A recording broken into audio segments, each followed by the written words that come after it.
Hello guys, welcome back to my mini blog. এদিন ছিল বর্দার আশীর্বাদ, তাই আমরা সবাই মিলে সকালবেলায় রেডি হয়ে চলে যাচ্ছি ওই বাড়িতে।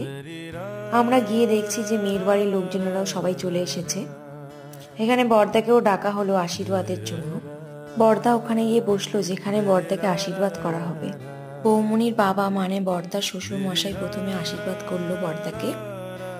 বর্দাকে সোনার চেন দিয়ে আশীর্বাদ করেছে। আশীর্বাদ শেষে বর্দাও বৌমনির বাবাকে প্রণাম করলো। বৌমনির বাবার পর আসলো বৌমনির মা আশীর্বাদ করতে, মানে বর্দার শাশুড়ি মা আশীর্বাদ করলো বর্দাকে। তারপর আমি গিয়ে বর্দার পাশে বসলাম। বৌমনিদের বাড়ির সবাই আশীর্বাদ করার পর তারপর আমাদের বাড়ির লোক সবাই আশীর্বাদ করছে। যখন বর্দার পাশে বসেছিলাম তখন ফাঁকাই ছিল, তারপরে আস্তে আস্তে সবাই মিলে ভরাট করে দিয়েছে। ঠাম্মা বর্দাকে আশীর্বাদ করছিল। আশীর্বাদ করার পর সবাই টাকা দিচ্ছিল বর্দাকে।